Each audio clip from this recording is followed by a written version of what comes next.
Good morning. Matrix का last topic है solution of system of equations. एक question 6 marks का हर साल अभी तक आ रहा है। इससे सीबीएसई एग्जाम में एक क्वेश्चन समझ आएगा तो हम समझते सब बन जाने के लिए। एक बेसिक चीज समझ लीजिए। एक system of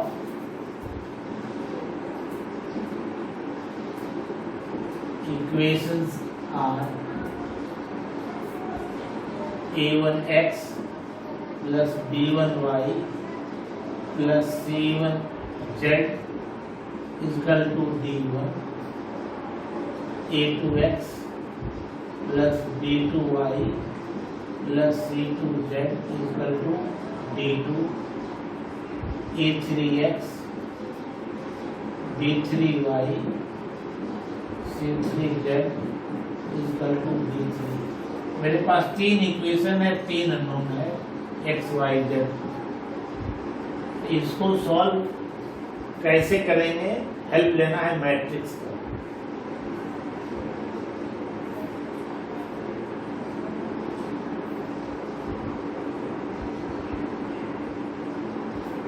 system of equations can be written as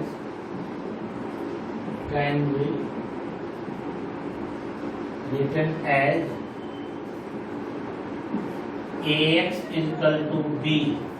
इसी को तीनों को मिला के लिखे ax is equal to b, where a क्या है? कोफिशिएंट का math a1 b1 c1, a2 b2 c2, a3 b3 c3। Capital X क्या है? कैपिटल X जो अननोन है, क्या क्या? X y z। And B क्या है? जो कांस्टेंट क्या है? d1 d2 d3।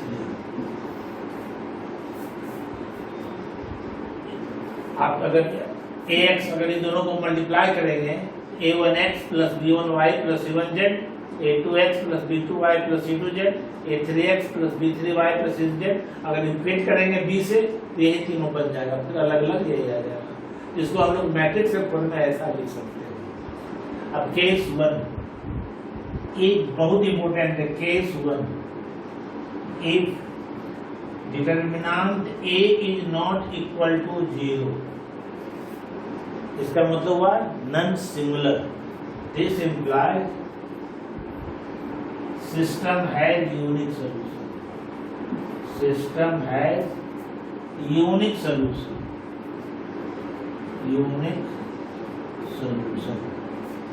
Case 2 basic चीज है। If determinant a is equal to, इसको कंसिस्टेंट भी कहते हैं। ये हुआ कंसिस्टेंट और if determinant is equal to 0 then system of equation may be consistent और मे बी इनकंसिस्टेंट।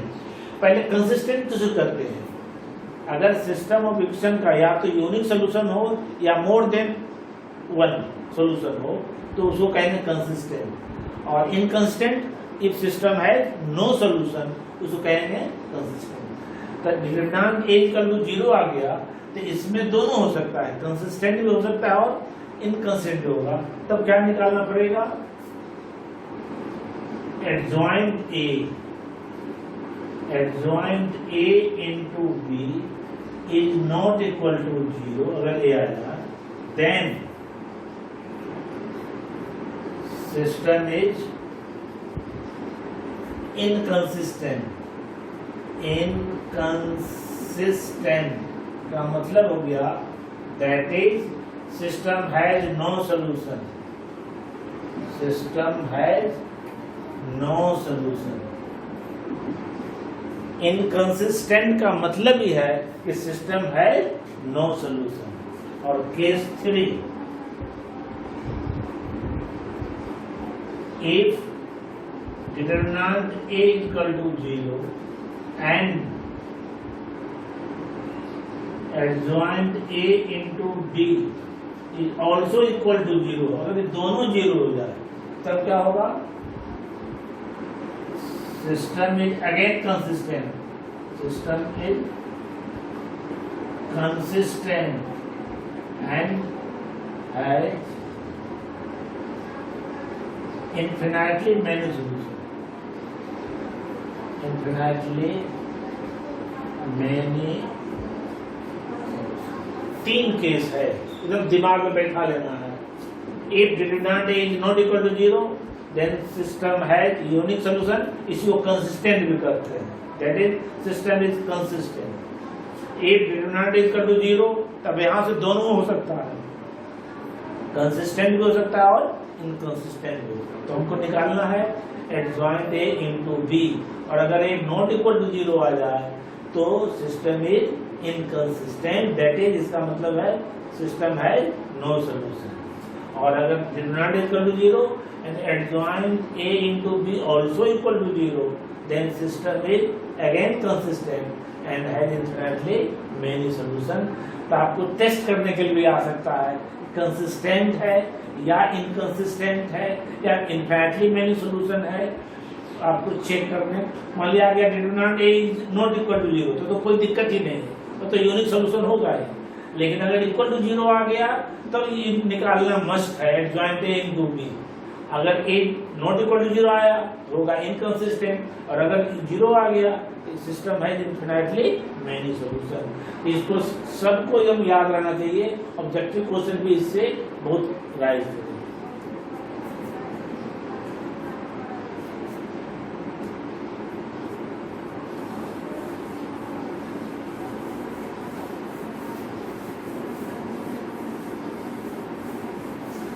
एक ही क्वेश्चन लिख रहे हैं.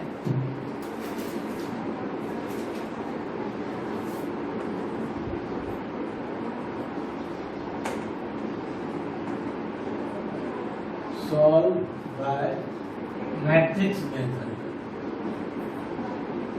Matrix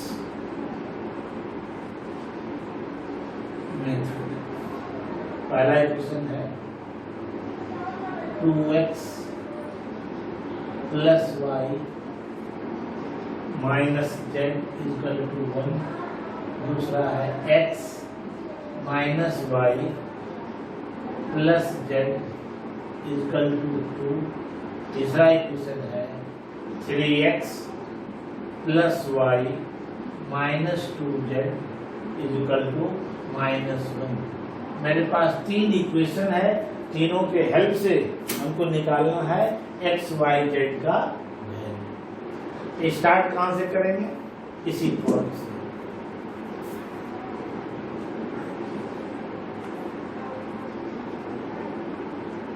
System of equations can be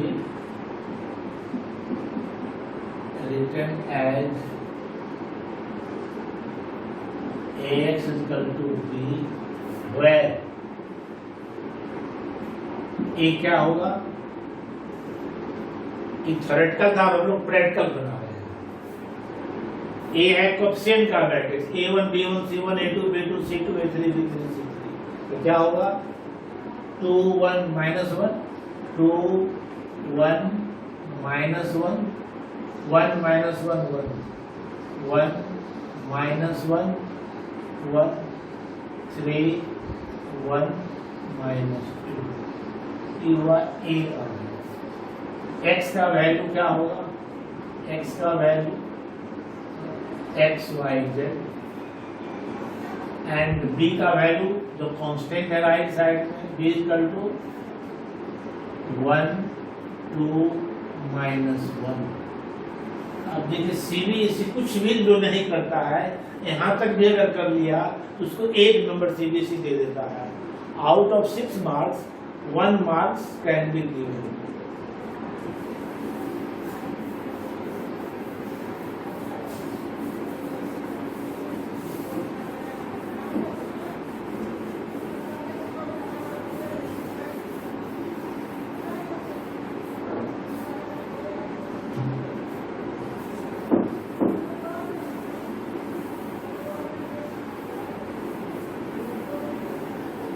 यहाँ तक के लिए सीबीसी 1 नंबर रखा है आउट ऑफ 6। पहला काम क्या करते हैं हम, डिटरमिनेंट ए निकालिए। डिटरमिनेंट ए क्या होगा, हम एक ही क्वेश्चन बताएंगे, खूब अच्छा से समझ लीजिए, और उसके बाद कम से कम आज 5 प्रॉब्लम जरूर बनाइए।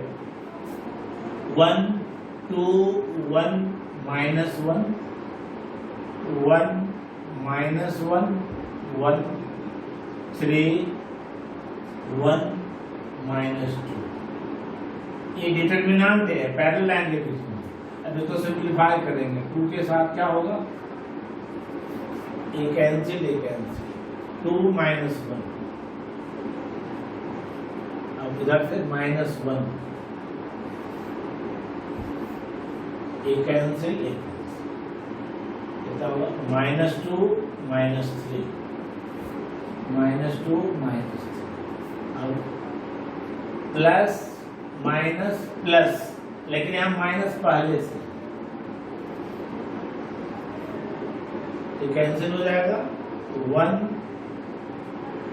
माइनस -3 प्लस 3 हो जाएगा, minus minus plus, that is equal to 2,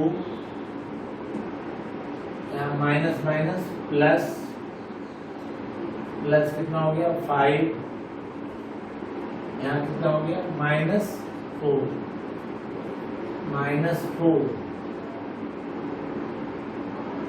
7 -4 that is equal to 3, not equal to 0, 0 नहीं आया।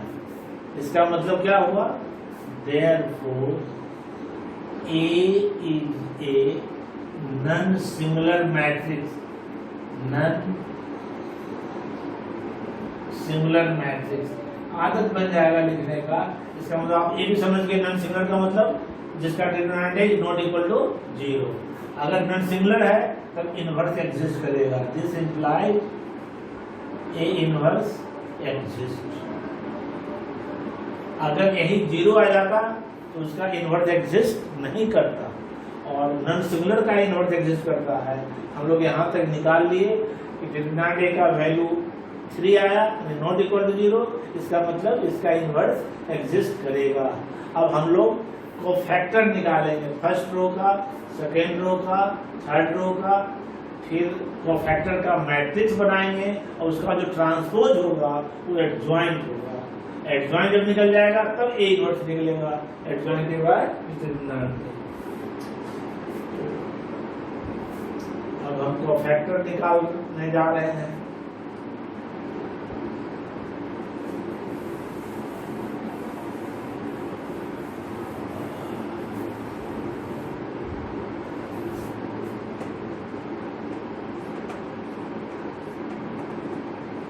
Factors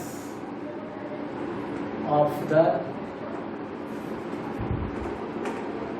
elements, factors of the elements of first row of determinant A। Cofactor A11 पहले निकालेंगे, कैसे सूत्र समझिएगा। फिर निकालेंगे A12, फिर निकालेंगे A13। पहले फिर एडजॉइंट हम बता चुके हैं, अब कैसे निकालते हैं कोफैक्टर। इसका कोफैक्टर क्या होगा, इस 2 का, तो पहले माइनर लिखते हैं, माइनर के 2 के सामने का कॉलम रो को छोड़ते हैं, -1 1 1 -2, ये 4 एलिमेंट को लिखना है। -1 1 1 -2। अब इसका क्या होगा, अभी माइनर लिख रहे हैं, बिकॉज फैक्टर नहीं हुआ, साइन अभी बाद में देंगे। इसका क्या होगा, इसके सामने का रो कॉलम छोड़ देंगे, 1 1 1 1, इसका लिख रहे हैं 1 1 3 -2 3 -2। अब इसका क्या होगा, माइनर 1 -1 1 -1 3 1 3 1। ई जो लिखे हैं माइनर, अब ये है A11 -1 पर पावर I प्लस जे। देखिए अगर इवन नंबर होगा तो प्लस होगा और ऑड होगा तो माइनस होगा, तो उतना भी रख नहीं तो सीधे याद रखिए प्लस माइनस प्लस, इसके साथ प्लस, इसके साथ माइनस, इसके साथ प्लस, तो क्या हो जाएगा ये 2 - 1, ये कितना हो गया -2 और -3 विथ नेगेटिव साइन, और ये कितना हो गया 1 - +3, यानी इसका वैल्यू हो गया दैट इज इक्वल टू 1, ये हो गया इज इक्वल टू -5 + 5, और ये कितना हो गया इज इक्वल टू 4। ये फर्स्ट रो का कोफैक्टर A11 कैपिटल ए है, और स्मॉल ए जब लिखेंगे तो एलिमेंट को कहेंगे, और कैपिटल ए हो जाएगा कोफैक्टर। और इसी ढंग से सेकेंड रो का क्या होगा, नीचे लिखते हैं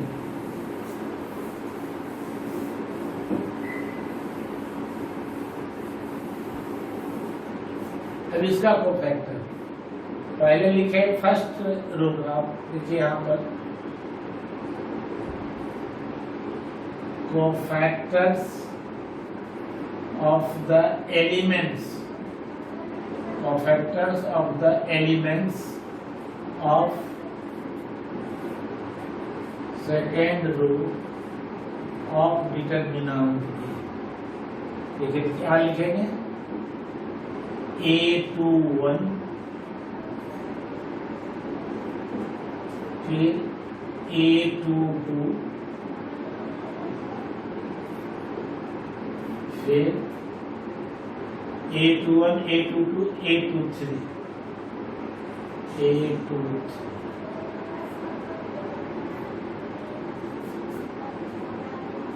क्या होगा इसका सामने कॉलम को छोड़ दिए 1 - 1, इसके सामने में लिख रहा है 1 - 1 1 - 2, फिर इसका क्या होगा इसका इसको छोड़ दिए, इसको छोड़ दिए 2 - 1 2 - 1 ऐसे 3 - 2 A23 इसका ये छोड़ दिए, ये छोड़ दिए ऐसे 2 1 3 1 2 1 3 1। ऐसे देख लीजिए, इसको अगर जोड़ दें और अगर ऑड नंबर है तो माइनस, इवन होगा तो प्लस, ये माइनस है यहाँ इसका ये माइनस, ये होगा प्लस, और ये होगा 2 3 माइनस। अब इसको सिंप्लीफाई कर देंगे तो कितना हो जाएगा -2 + 1, ये कितना होगा -4 + 3, ये कितना होगा -2 - 3। एकदम सावधानी से करना है, एक जगह भी साइन का मिस्टेक होगा पूरा गलत हो जाएगा, आंसर एबनॉर्मल आ जाएगा fraction. That is equal to क्या हो गया +1, ये हो जाएगा -1, और ये कितना हो गया प्लस। अब निकालेंगे थर्ड का, तो factors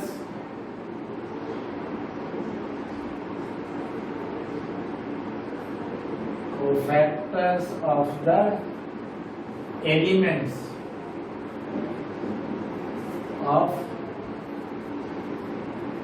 third row of determinant। इसमें क्या लिखेंगे A31 का पहले, फिर A32, फिर A33। अब क्या होगा A31 का, A31A, इसके सामने का रो कॉलम को छोड़ दें 1 - 1 - 1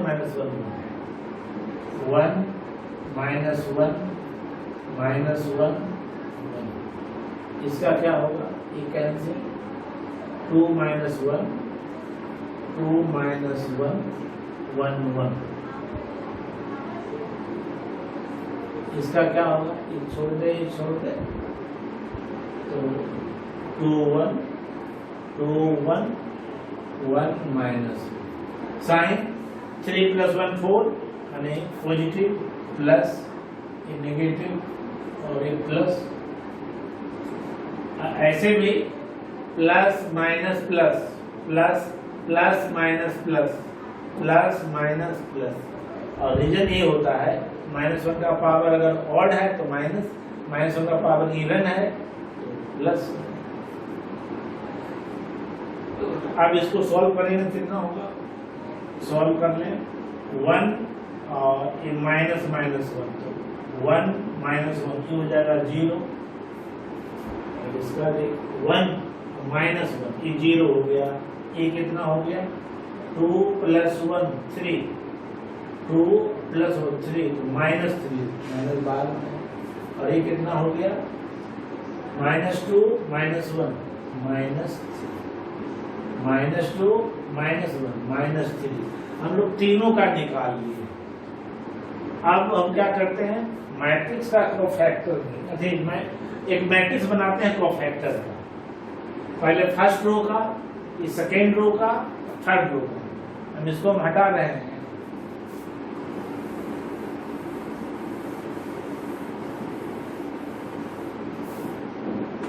therefore matrix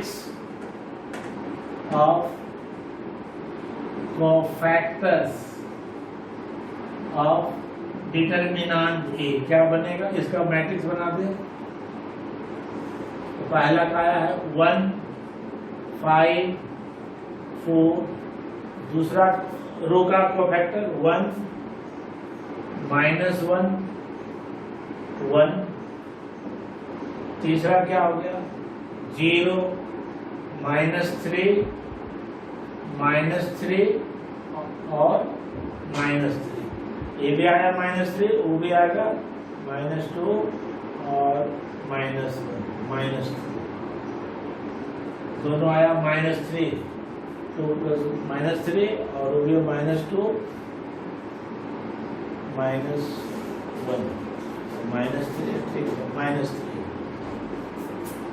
ये आया। अब इस मैट्रिक्स का जो ट्रांसपोज होगा वो क्या कहलाएगा, adjoint। Therefore adjoint A equal to इस मैट्रिक्स का ट्रांसपोज 1 5 4 1 -1 1 0 -3 -3। Therefore A इनवर्स क्या होगा, A inverse is equal to adjoint A by determinant A। Determinant आप लोग पहले निकाले थे, कितना आया था डिटरमिनेंट A का वैल्यू, डिटरमिनेंट A का वैल्यू हम लोग निकाले थे, आया था -3 शायद 3 आया था। ऐसे देख लीजिए 1 के साथ कितना था, 1 के साथ 3 + 3 3 मिटा दिए,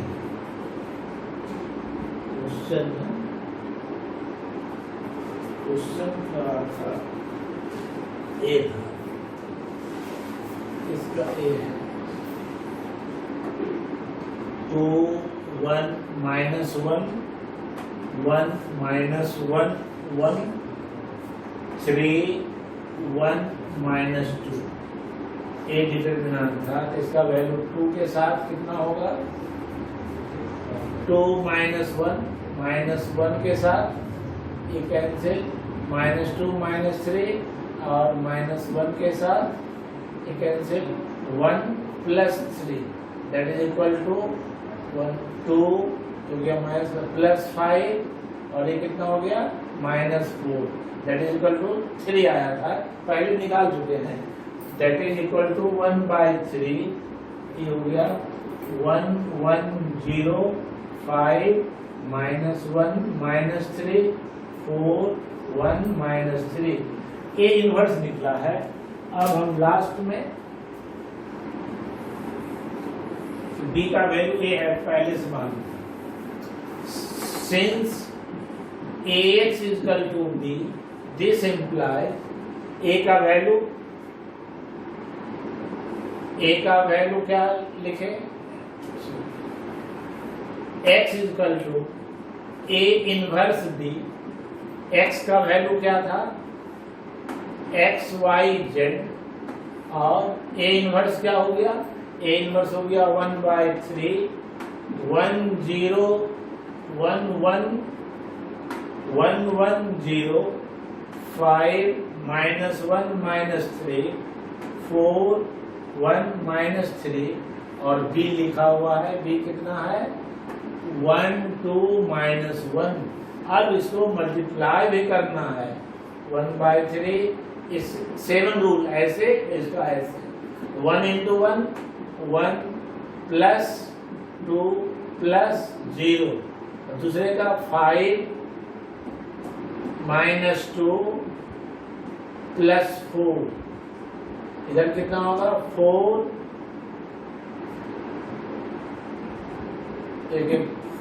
5, ये हो गया -2 और -3 इंटू सॉरी -3 इंटू प्लस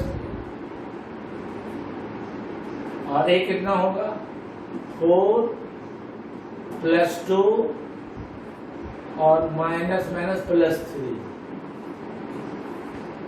1/3 कितना आ गया 3 6 9।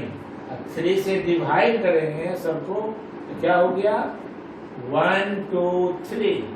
देखिए इधर है x y z left side है, राइट साइड 1 2 3, और कंपेयर करेंगे तो therefore x is equal to 1, y is equal to 2, z is equal to 3, यही आंसर हो गया।